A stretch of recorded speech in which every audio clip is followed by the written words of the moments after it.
하였습니다. 사무엘상 30장 1절에서 15절입니다. 다 같이 함께 읽겠습니다. 다윗과 그의 사람들이 사흘 만에 시글락에 이른 때에 아말렉 사람들이 이미 네겝과 시글락을 침노하였는데 그들이 시글락을 쳐서 불사르고 거기에 있는 젊거나 늙은 여인들은 한 사람도 죽이지 아니하고 다 사로잡아 끌고 자기 길을 갔더라. 다윗과 그의 사람들이 성읍에 이르러 본즉 성읍이 불타고 자기들의 아내와 자녀들이 사로잡혔는지라. 다윗과 그와 함께한 백성이 울 기력이 없도록 소리를 높여 울었더라. 다윗의 두 아내 이스라엘 여인 아히노암과 갈멜 사람 나발의 아내였던 아비가일도 사로잡혔더라. 백성들이 자녀들 때문에 마음이 슬퍼서 다윗을 돌로 치자 하니 다윗이 크게 다급하였으나 그의 하나님 여호와를 힘입고 용기를 얻었더라. 다윗이 아히멜렉의 아들 제사장 아비아달에게 이르되 원하건대 에봇을 내게로 가져오라. 아비아달이 에봇을 다윗에게로 가져가며 다윗이 여호와께 묻자와 이르되 내가 이 군대를 추격하면 따라잡겠나이까 하니 여호와께서 그에게 대답하시되 그를 쫓아가라. 네가 반드시 따라잡고 도로 찾으리라. 이에 다윗과 또 그와 함께한 600명이 가서 부솔 시내에 이르러 뒤떨어진 자를 거기 머물게 하였되 곧 피곤하여 부솔 시내를 건너지 못하는 200명을 머물게 했고 다윗은 400명을 거느리고 쫓아가니라. 무리가 들에서 애굽 사람 하나를 만나 그를 다윗에게로 데려다가 떡을 주어 먹게 하며 물을 마시게 하고 그에게 무화과 뭉치에서 뗀 덩이 하나와 금포도 2송이를 주었으니 그가 밤낮 사흘 동안 떡도 먹지 못하였고 물도 마시지 못하였습니다. 그가 먹고 정신을 차리매 다윗이 그에게 이르되 너는 누구에게 속하였으며 어디에서 왔느냐 하니 그가 이르되 나는 애굽 소년이요 아말렉 사람의 종이더니 사흘 전에 병이 들매 주인이 나를 버렸나이다. 우리가 그렛 사람의 남방과 유다에 속한 지방과 갈멜 남방을 침노하고 시글락을 불살랐나이다. 다윗이 그에게 이르되 내가 나를 그 군대로 인도하겠느냐 하니 그가 이르되 당신이 나를 죽이지도 아니하고 내 주인의 수중에 넘기지도 아니하겠다고 하나님의 이름으로 내게 맹세하소서. 그리하면 내가 당신을 그 군대로 인도하리이다 하니라. 아멘. 오늘도 하나님의 은혜가 여러분의 삶에 가득하기를 바랍니다. 하나님의 영광이 여러분의 삶을 통해서 세상으로 나타나기를 주님의 이름으로 축복합니다. 우리가 지금 사무엘상을 보는데 장면마다 기가 막힌 그러한 모습들을 보게 되지요. 지금 이스라엘 진영에서는 사울이 두렵고 떨림으로 귀신을 쫓아 이 귀신을 불러 올릴 정도로 아주 다급한 불안에 떨고 있는 사울을 보죠. 반면에 블레셋 진영에서는 이제 아기스가 다윗이 용병으로 들어와서 자신감을 얻고 용기가 충천해서 이제 이스라엘을 공격하려고 하는 그러한 상황을 우리가 보았습니다. 하지만은 다윗이 함께 용병으로 나가 출전을 했지만은 군사들 블레셋의 군사들에 의해서 지휘관들에 의해서 결국에는 다윗은 출전하지 못하고 다시 시글락으로 돌아오는 그러한 과정이었죠. 어쩌면은 한쪽에서는 전쟁이 한창 진행되고 있을 것입니다. 아기스의 군대가 사울을 아주 쳐서 완전히 초토화시키는 그러한 상황일 것입니다. 그런데 또 한편에서는 이게 시글락으로 돌아와 보니 시글락은 난리가 난 것입니다. 어떻게 난리가 났느냐면 아말렉 사람들이 그 순간을 놓치지 아니하고 이 시글락을 쳐서 시글락에 있는 모든 남자들은 다 죽이고 여인들만 다 끌고 포로로 끌고 갔다라는 것입니다. 여러 가지 많은 재물들을 가지고 끌고 갔겠지요. 어쩌면은 사울과 그 일행들, 다윗과 그 일행들은 이제 블레셋 진영에서 시글락으로 돌아올 때 어떤 마음이었을까요? 야, 참 다행이다, 이런 생각을 하지 않았겠습니까? 야, 우리가 우리 그 동족을 우리가 싸우지 않아도 됐으니 얼마나 다행인가, 뭐 이러한 생각을 했겠죠. 위기를 벗어남과 동시에 또 다른 위기가 기다리고 있는 것을 몰랐던 것입니다. 사람들은 한 치 앞을 내다볼 수 없다라고 하죠. 한 고비를 넘기고 나니까 산 넘어 산이라고 하죠. 한 고비를 넘기고 나니까 더 큰 고비가 이들에게 기다리고 있었다라는 것입니다. 어쩌면은 이스라엘을 떠나서 블레셋으로 온 것이, 그것이 첫 단추부터 잘못된 것 아닌가라는 그러한 생각이 들게 되는 장면이지요. 하나님께서 인도하시고 하나님께서 보호하시지만은 여전히 그들 속에는 고난이 기다리고 있더라라는 것입니다. 자, 그렇게 해서 이제 시글락이 초토화된 그 장면을 봅니다. 사흘 동안 이들이 돌아왔는데 완전히 자기 집안들은 풍비박산이 되었습니다. 자기 아내들, 어머니들 다 떠나가 버렸습니다. 이제 끌려갔습니다.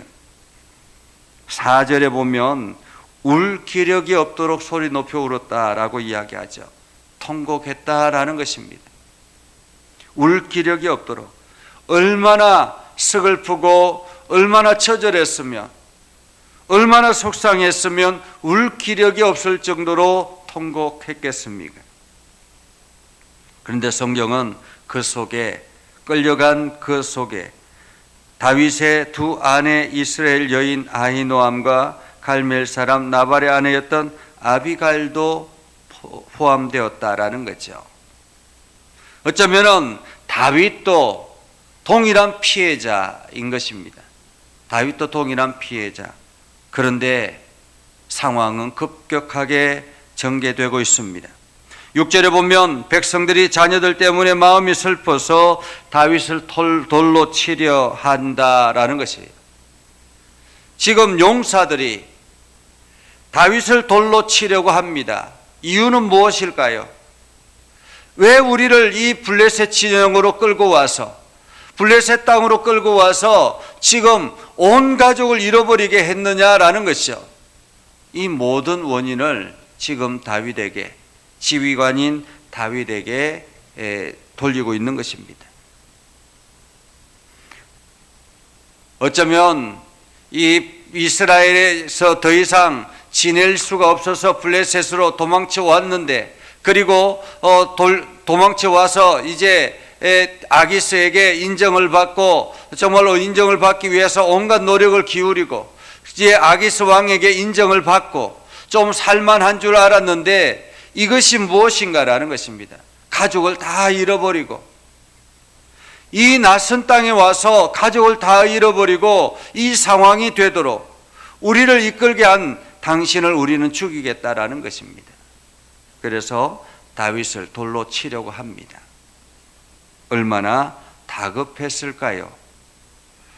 오늘 다윗이 크게 다급하였으나 라고 말하죠. 위험에 처했다라는 말입니다. 굉장히 큰 위기였죠. 어쩌면 이 사람들에 의해서 돌에 맞아 죽을 위기에 처한 것입니다. 그런데 다윗이 그 순간에도 여전히 침착했다라는 거예요. 왜 침착했습니까? 성경은 그의 하나님 여호와를 힘입고 용기를 얻었더라라고 말하고 있습니다. 그의 하나님 여호와를 힘입고. 다윗은 그냥 한순간 한순간에 하나님을 의지했던 것이 아니라 매 순간 하나님을 의지했다라는 것입니다. 매 순간 하나님께서 함께 하신다라는, 어쩌면 다윗도 이 상황이 정말 놀랍지 않겠습니까? 어쩌면 사력을 다해서 살아가려고 힘껏 노력했는데 완전히 가족도 다 끌려가 버리고 다 죽고 이 상황이 얼마나 좌절되겠습니까? 그럼에도 불구하고 다윗이 그 자리에서 좌절하지 아니하고 하나님을 힘입고 용기를 얻었더라. 이것이 믿음이죠. 절망 가운데서도 믿음을 잃지 않는 것이 믿음입니다. 절망 가운데서도 하나님을 의지하는 것이 믿음입니다. 오늘 다윗이 하나님으로 말미암아 용기를 얻고 난 다음에 아비아달에게 이야기합니다. 나에게 에봇을 좀 가져와라. 에봇은 제사장이 입는 옷입니다. 그런데 이 에봇에 무엇이 있느냐면 우림과 둠빔이 있어요. 우림과 둠빔은 하나님 앞에 물을 때에 이 두 이렇게 명표가 있는데 물을 때에 마치 제비 뽑기 하듯이 그렇게 두 패가 있는 것입니다.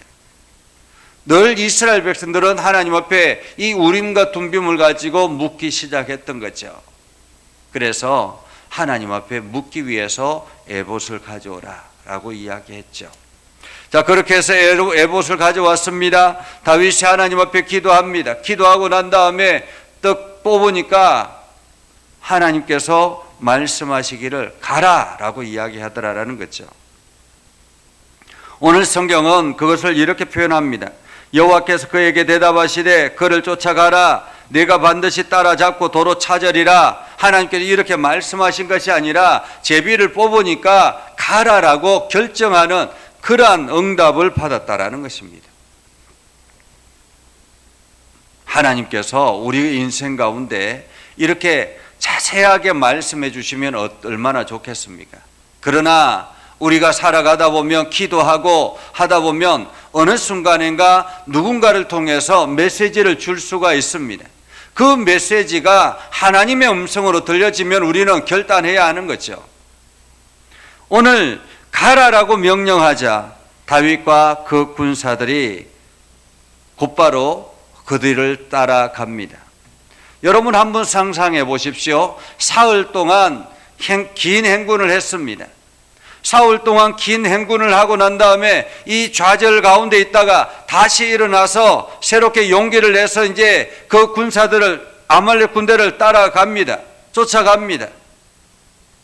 얼마나 열심히 달려갔겠습니까? 얼마나 힘써서 달려갔겠습니까? 그런데 사흘 동안 걸어왔던 그들이 다시 달려간들, 인간에게는 체력의 한계라는 게 있잖아요. 정신력으로 버틴다 할지라도 체력의 한계가 있잖아요. 당연히 낙오자들이 생기는 것이 당연하죠. 그래서 부솔 시내를 건너지 못하고 피곤하여 부솔 시내를 건너지 못하고 여기서 부솔 시내는 아마 대략적으로 25km 정도 된다라고 거리상으로 된다라고 합니다. 그러니까 얼마 가지 못해서 사람들이 피곤해서 낙오자들이 생기기 시작했다라는 거죠. 그래서 낙오된 200명을 내버려 두고 400명을 데리고 계속 행군을 하고 있는 것입니다. 자, 400명을 데리고 행군을 합니다. 그런데 기가 막힌 것은 11절에 무리가 들에서 애굽 사람 하나를 만나 그를 다윗에게로 데려갔다가 떡을 주어 먹게 하고 물을 마시게 하더라. 애굽 사람 하나를 만나. 여러분, 지금 이 군대들이 400명의 군대들이 아말렉 군대를 쫓아가기에도 다급합니다. 그렇지 않습니까? 아말렉 군대를 따라가기에도 다급한데 길에 낙오되어 있는 그 애굽 사람 하나를 데려왔다라는 것입니다. 그들에게 먹을 것을 주더라라는 거죠. 참으로 기가 막힌 장면입니다. 어쩌면은 무심코 내버려 두고 지나갈 수 있었음에도 불구하고 이 애굽 사람, 성경은 이렇게 이야기합니다. 이 애굽 사람은 사흘 동안 떡도 먹지 못하고 물도 마시지 못한 사람이었다라는 거죠. 그런데 이 사흘 동안 떡도 먹지 못하고 물도 마시지 못한 사람이 어떤 사람이었느냐? 병이 든 사람이었다라는 거예요. 13절에 보면 병이 든 사람. 그러니까 이게 쓸모가 없는 사람이었다라는 것입니다. 쓸모가 없는데 병이 들었는데 사흘 동안 굶었어요. 그러니까 얼마나 그 상황이 난처했겠습니까? 이들에게 내버려 두고 지나칠 수 있는 그러한 충분한 장면이죠. 그럼에도 불구하고 다윗의 군사들은 그를 외면하지 아니하고 그 사람을 데려다가 떡을 먹이고 물을 마시게 하고 더더구나 기력을 회복할 수 있도록 무화과 뭉치와 뗀덩에서 하나와 덩이 하나와 건포도 2송이를 주었다라는 거죠. 한마디 지금 말하면 에너지바를 주었다라는 것입니다. 에너지바. 그 이스라엘 중동 지역에서는 이게 기력을 회복하는 데는 이 건포도가 당도가 심하게 아주 좋기 때문에 이 건포도송이 하나를 먹으면 그냥 힘이 난다라는 것입니다. 에너지바를 주었다라는 거죠. 자기들에게 수중에 있는 것도 지금 아말렉 군대를 따라가기 위해서 이것을 먹기에도 다급했을 텐데 이것을 이 나구자에게 주었다라는 것입니다. 그런데 기가 막힌 것은 이 사람이 누구였느냐? 그것은 바로 얼마 전에 시글락에서 이 다윗의 그 무리들의 가족들을 치는데 함께 동참했던 사람이었다라는 것입니다. 그래서 그들이 이야기하죠. 다윗이 그에게 이야기합니다. 우리가 지금 가면 우리를 길을 인도하겠느냐라는 거죠. 그 사람들의 길을 인도하겠느냐. 그러자 그 사람이 이야기합니다. 당신이 나를 살리기를 당신 하나님께 맹세하면 내가 안내하겠다라고 이야기를 합니다. 기력을 찾은 그 사람이 이제 길을 따라 그 안내하는 길로 갑니다. 이제 자기의 그 목적지가 분명 알잖아요. 그러니까 그 길로 가는 거죠. 그동안에는 어디로 가야 될지 모르는, 방향을 알지 못하는 이 다윗과 그 군대들이 이제는 목적지가 더 분명해지는 것입니다. 훨씬 더 빨리 달려갈 수가 있었겠죠. 우리가 인생길을 걸어가다 보면 이러한 일들을 종종 만날 때가 있습니다. 그런데 그것이 내가 잠시 동안 그 사람을 놓치고 그냥 외면하고 지나가면 기회는 잃어버리는 것입니다. 그러나 이러한 한순간이라도 내가 집중하고 나아가다 보면 나에게 오히려 그 사람이 큰 이득을 줄 수 있는 그러한 기회들이 생긴다라는 거죠. 오늘 우리는 많은 사람들을 만나게 될 텐데 그 만남 가운데 우리는 진심을 다해야 할 것입니다. 사람들과의 관계 속에서 진심을 다하고 때로는 나와 전혀 관계없는 사람이라 할지라도 내 일에 전혀 도움이 되지 않는 사람이라 할지라도 진심을 다해서 관계를 맺다 보면 하나님께서 그를 통해서 우리의 인생길을 여는 키가 될 수 있다라는 사실을 우리는 기억해야 할 것입니다.